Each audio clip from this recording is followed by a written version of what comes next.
Hello, I'm Suzanne Ellsbury, President of the League of Women Voters of Charlotte-Mecklenburg.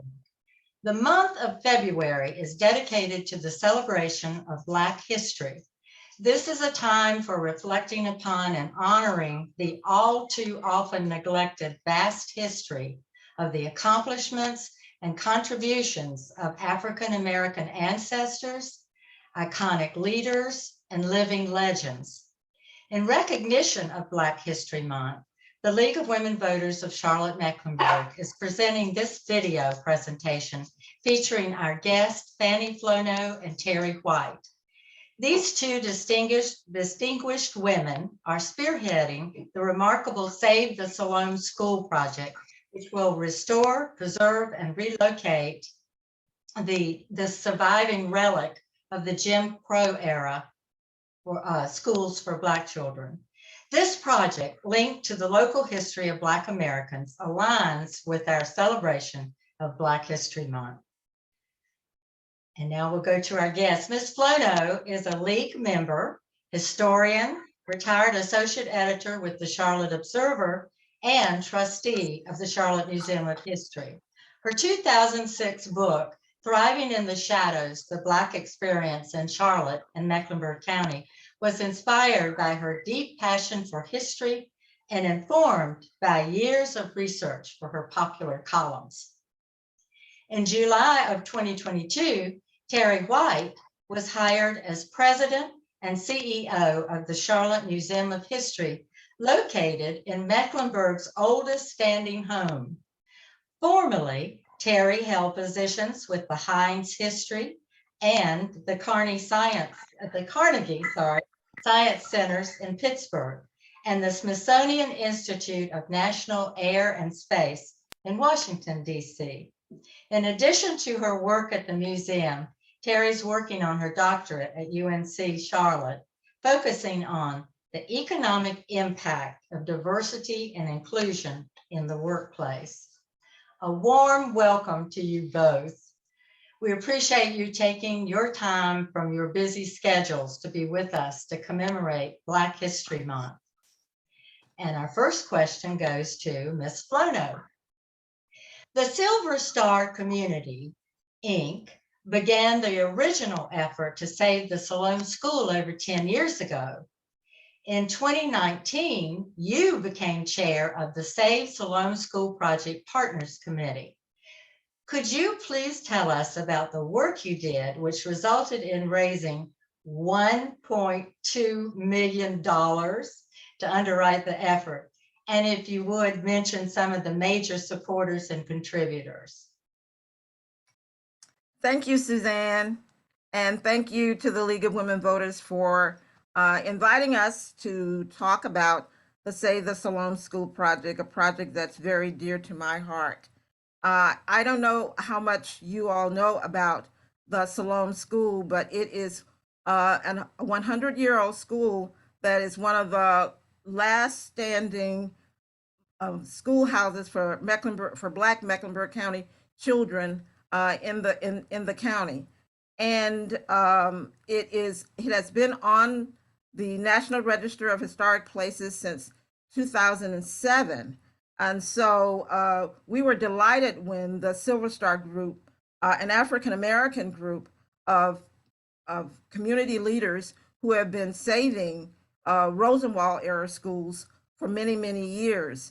Now, the Siloam School presented a particular challenge to the Silver Star Group because this school is one of the most in disrepair schools of that time. And so it was really, really challenging to look at restoring and repairing and using it for the public good. So when the Silver Star Group and the Charlotte-Mecklenburg Historic Landmarks Commission, by the way, asked us to get involved in this, we were delighted to be a part of this fundraising effort. We have been raising money for this project to move the school to the grounds of the museum since about 2017, when I became chair of the Save the Siloam School Committee in 2019, we decided to make a bigger outreach to the community to see if we could really ramp up the raising of the money. And we have gotten great participation from a number of people and groups, from people who wanted to give just, what they had, $10, $20, that got us off the ground and moving, to one of our biggest individual donors, Sandra Conway, an education activist who gave us $75,000. And so but by the end of the summer of last year, we were about $300,000 short of our $1 million goal.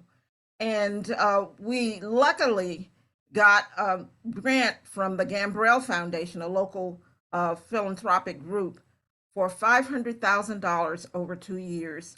So that pushed us over our goal to $1.2 million. By the way, the county and the city have been generous donors to our cause as well. The county is giving us $125,000 over 5 years, and the city has given us anywhere from, I think, $50,000 to $60,000. So we have those groups, and we have a lot of businesses who have also participated. I think Lowe's and Home Depot and Walmart, and I know I'm going to miss some, but there has been a great deal of community engagement around this effort. And the company that owns the land where the school is located, and they own the apartment complex that is in front of the school, where it is now presently located in North Charlotte, has graciously agreed to give us the money to move, or to provide the services to move the building. So even Tribute Companies, who owns that land, has been very, very much engaged around this effort. So we have been delighted, and we continue to raise money. There are many opportunities to help us underwrite programs for the school once it's moved, and to help the museum in a lot of other ways, to help us continue to tell the story of the people in this community who have contributed to its growth. And in this particular instance, African Americans who were determined to have a better life for their children through education, and really work to get the school off the ground. Oh, thank you. That's amazing. Just a kind of a follow-up question. What did you regard as one of your greatest challenges when you assumed leadership of this enormous project? Well, for me personally, my greatest challenge was being the face of this project, being someone who I've been a journalist for many, many years, and that is not a public-facing job in particular. I enjoy writing and talking and telling about the stories of this community, and being involved in fundraising was something that was not in my wheelhouse. So that was something that I had to actually ramp up to do. Now, as far as the project itself is concerned, educating people about the story of education for African Americans in this period of time, that was right after Reconstruction, and during the Jim Crow era, and the challenges that African Americans faced during that time, and the story of the Rosenwald schools, which was one that has been largely invisible to a lot of people. So that has been a challenge, and one that I welcome because I have a personal connection to Rosenwald schools. A cousin of mine saved a Rosenwald school in South Carolina, and so I knew very personally about Rosenwald schools and how they have helped the education of African Americans across the South. Well, that's a great segue to my next question, which was about the Rosenwald schools. I wondered if you could give us a little history of the Rosenwald Fund and its connection with the Siloam School located in this area that we now call Mallard Creek or University City. Right, right. Well, the Rosenwald Fund was uh, started as a cooperative effort between Julius Rosenwald, a philanthropist who was the president of Sears and Roebuck Company, and Booker T. Washington, who was the head of Tuskegee Institute in Alabama. And it was really Booker T. Washington's idea to find a way to build schools uh, for African Americans in the South. In particular, he was interested in building schools in Tuskegee in Alabama. And because at that time, many of the schools that Black kids were attending in their younger years were just not very well built, and they weren't conducive to learning in the ways that Booker T. Washington wanted. He met Julius Rosenwald in Chicago, where Julius Rosenwald lived. And Julius Rosenwald got interested in what Booker T. Washington was doing in Alabama and agreed to become a part of the Board of Trustees at Tuskegee Institute, which Booker T. Washington was helming at the time, and agreed to do a pilot project of several schools in Alabama. And out of that became this idea to build schools across the South. And by the end of the time of the Rosenwald Fund, which was in the 1930s, more than 5,000, or at least, well, close to 5,000 schools had been built across the South. And coincidentally, the state with the highest number of schools built through the Rosenwald Fund was right here in North Carolina. And that was largely due to a lot of the educators that were a part of Johnson C. Smith, George Davis in particular, who was the Rosenwald agent for North Carolina, who was able to convince community members and governmental agencies to get involved in this effort. One of the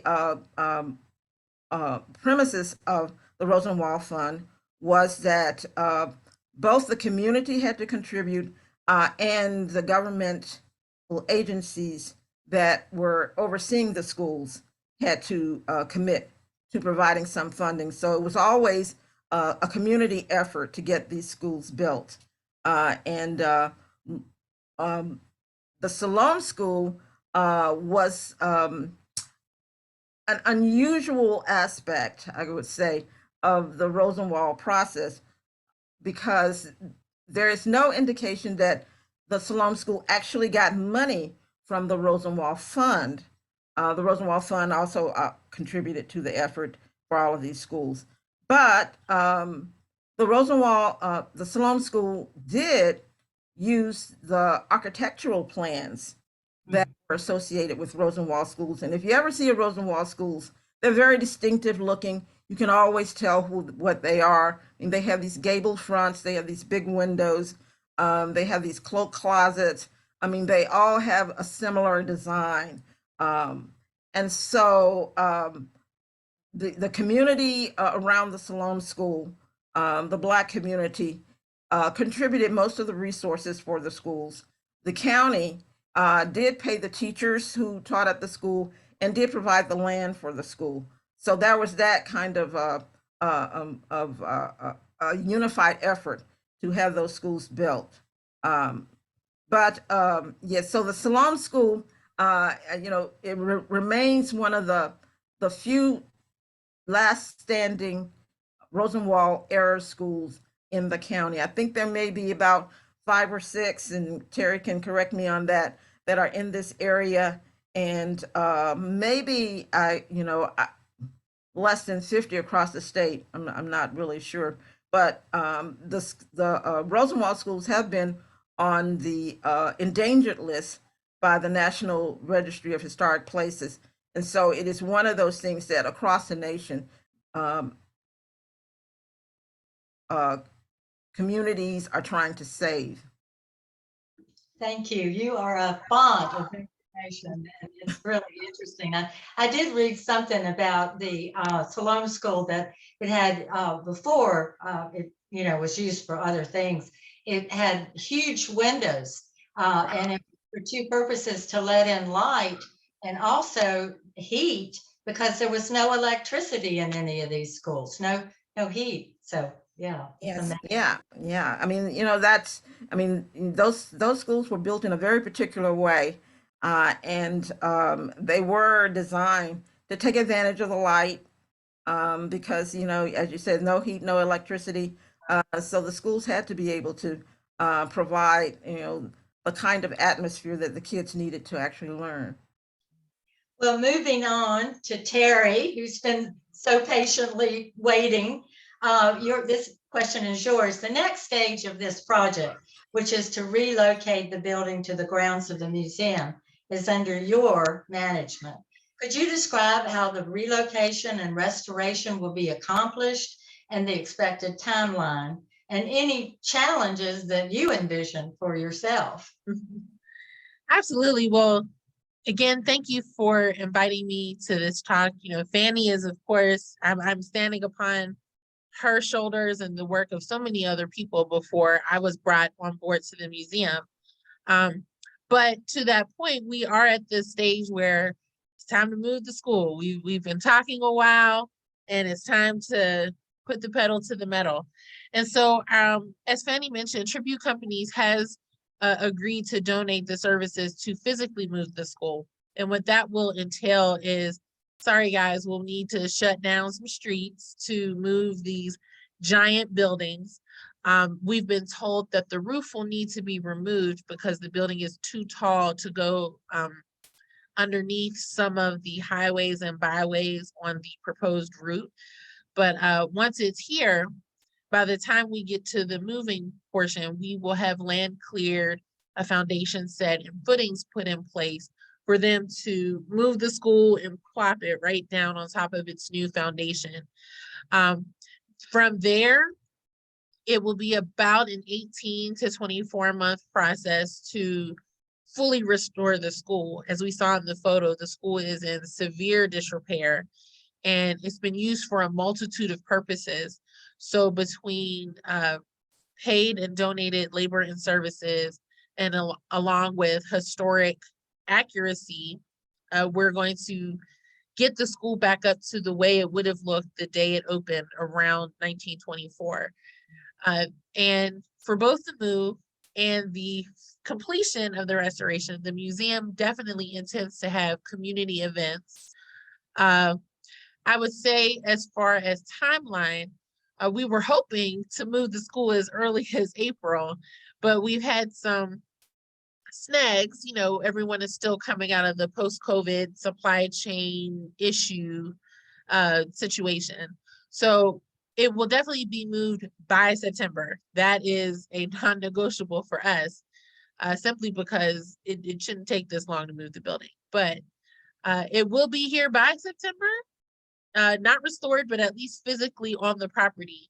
And as soon as we can get a concrete date, the museum will absolutely put out all of the PR and announcements and social media ads to bring as many people around as possible to celebrate that.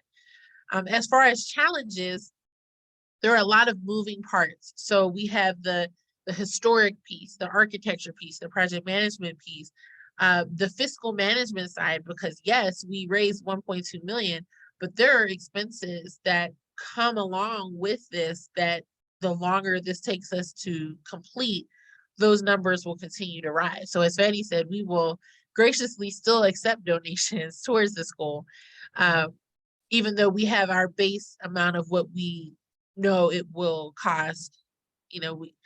We just don't know what we don't know as of today. But other than that, I can say that in the 8 months I've been in the role, Siloam is by and large the topic that everyone wants to ask about. And it's an exciting story.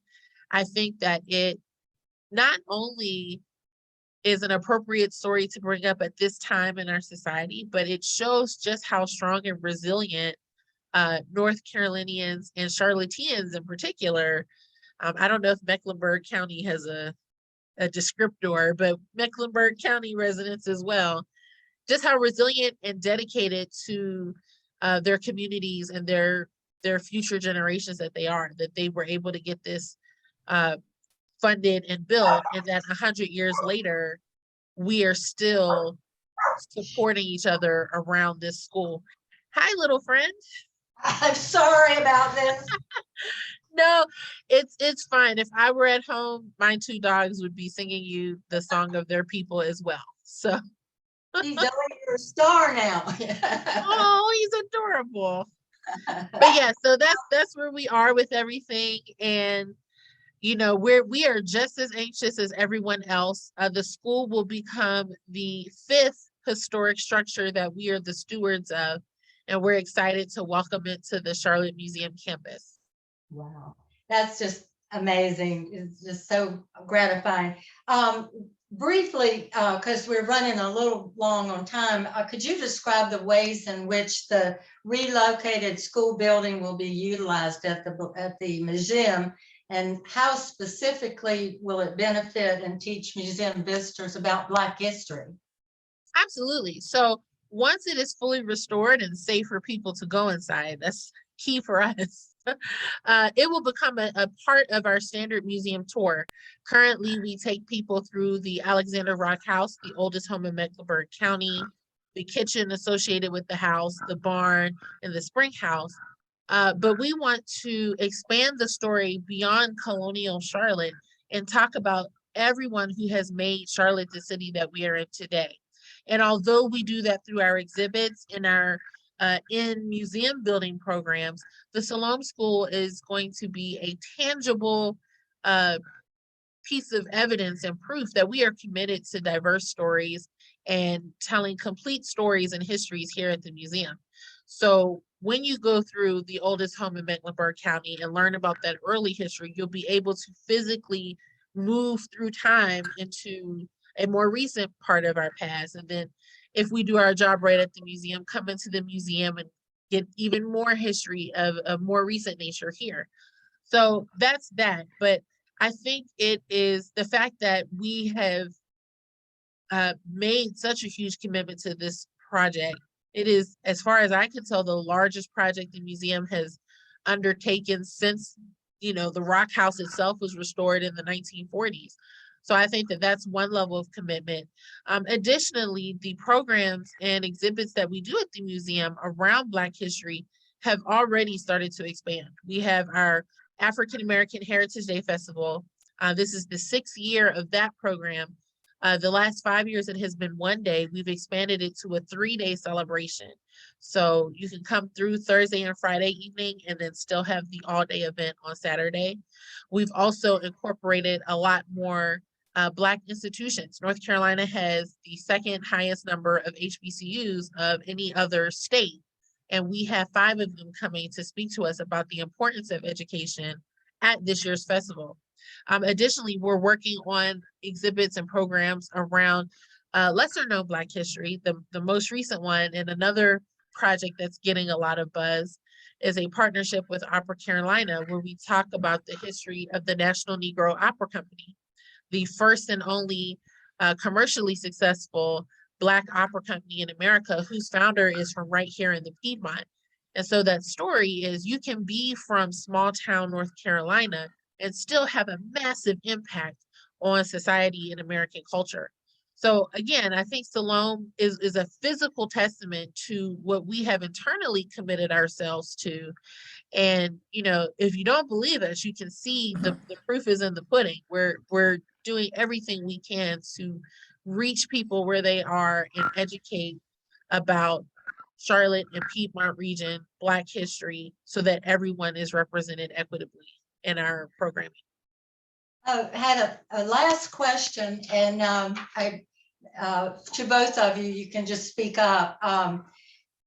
There's a great deal of attention focused these days on the principles of diversity, equity, and inclusion. Have your activities been conducted under, they call the DEI, the abbreviation lens? And could you give us some demonstrative examples? Absolutely. I'll be very brief and then I'll pass to Fanny. But I think even just the Siloam committee is an example of diversity, equity, and inclusion. Of course, the African American community is well represented, but we have tons of allies and supporters that are on that committee as well. And in our donors and supporters publicly. Everyone is excited about this school moving. But as far as museum operations and how we're getting this and all of our projects done, we have, since I've been here and really started, since I'm studying it officially, implemented RFP processes and started to spread the word out. If we need work done, be it a plumber to a caterer to an electrician to a painter, we're putting out RFPs and putting it out in the community and on our website to say, here's what we need to generate economic opportunities for diverse business. We don't want to automatically go to who we've always gone to if someone else can do the job just as well and provide an opportunity. Additionally, I have been run ragged going to events, just meeting the people and meeting the community. We are actively partnering with Fiestas Patrias and Northside Media to reach the Hispanic and Latinx community.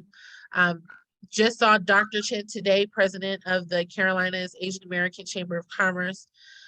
We are continuing to strengthen our relationship with the Catawba and building relationships with the differently abled community so that we can talk about accessibility and what does that mean in a space that is not always accessible and things that most people take for granted. How do we make this a place where everyone can participate? So those are some of the things that we are actively working on as an institution, and Siloam really is the linchpin to show as an example of how we're going to be operating moving forward. Thank you. Fanny, did you want to chime in on the question? Well, I'll just add this because the Siloam project, and in talking about the Rosenwald schools, is very much an example of how we can work together to achieve goals. And so I think, if as we talk about the Siloam project and Rosenwald schools, we can learn something from history. And I always like to go back to the fact that history is a great teacher, but we certainly can learn something from the history of the Rosenwald schools about how people who of different backgrounds, of different points of view can reach across the aisle and join hands and do something together for the public good. So that continues to be the lesson from that process and continues to be what we're trying to do at the museum. Well, I applaud you both. It's just amazing to hear about what you're doing. And I love how, it takes a village. Everybody has helped, a community effort. Unfortunately, that's all the time we have. It's been a great pleasure talking with both of you. And we appreciate you making the time to come here and tell us about the Save Siloam School project, which represents a very important part of our history in Mecklenburg County. And to our audience, if you want to learn more about this project, contact Terry White at Terry, and it's TERRI. It's with Terry with an I at charlottemuseum.org. And thank you on behalf of the League of Women Voters, Charlotte-Mecklenburg, and goodbye. Bye.